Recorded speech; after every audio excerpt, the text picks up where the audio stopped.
केंद्र सरकारमुळेच शक्ती कायदा रखडल्याचे प्रतिपादन माजी गृहमंत्री अनिल देशमुख यांनी केले। अनिल देशमुख बुलढाणा दौऱ्यावर आले असताना त्यांनी पत्रकारांशी संवाद साधला असता केंद्र सरकारवर निशाणा साधला। महाविकास आघाडीचे सरकार असताना सर्वांना सोबत घेऊन शक्ती कायदा तयार केला, परंतु गेली 4.5 वर्ष हा कायदा केंद्राकडे पडून आहे। महिला आणि मुलींवरील अत्याचार रोखण्यासाठी हा कायदा आणला होता, जेणेकरून अत्याचार करणाऱ्याला कठोर शिक्षेची तरतूद या माध्यमातून करण्यात आली होती। परंतु महायुती सरकारने अजूनही हा कायदा मंजूर केलेला नाही।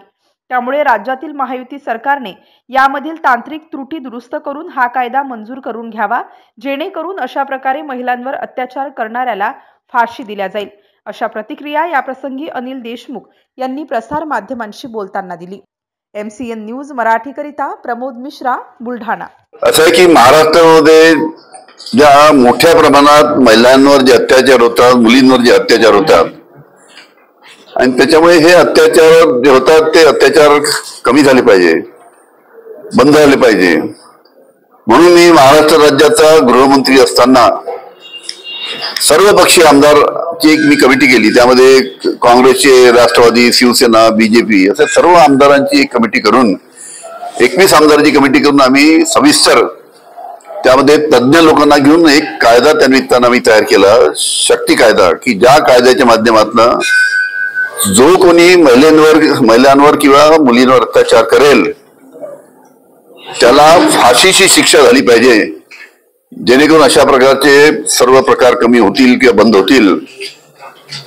आणि फाशीची शिक्षा ज्या दिवशी होईल त्या दिवशी एक प्रकारची जरब त्या निमित्तानं बसेल। म्हणून हा कायदा मी असताना तो विधानसभा आणि विधान परिषद मध्ये मंजूर करून घेतला होता आणि तो शेवटी आम्ही केंद्र शासनाकडे अंतिम मंजुरीसाठी पाठवला।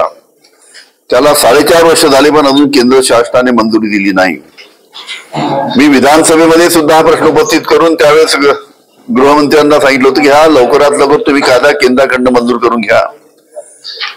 त्या गृहमंत्र्यांनी त्यावेळेस सांगितलं की त्यामध्ये काही तांत्रिक त्रुटी आहेत। मी परत गृहमंत्र्यांना विनंती करतो देवेंद्र फडणवीसला की त्यांनी ज्या काही शक्ती कायद्यामध्ये तांत्रिक त्रुटी असतील तज्ञ मंडळीशी चर्चा करून त्यामध्ये काही थोडी दुरुस्ती करून तो कायदा लवकरात लवकर महाराष्ट्रामध्ये लागू करावा, जेणेकरून अशा पद्धतीनं महिलांवर अत्याचार करणाऱ्या आरोपीला त्याला फाशी देता आली पाहिजे। या पद्धतीनं तो कायदा लवकरात लवकर महाराष्ट्रामध्ये त्याची मंजूर करून अंमलबजावणी करावी, अशा पद्धतीची मी राज्य शासनाला आणि गृहमंत्र्याला विनंती करतो।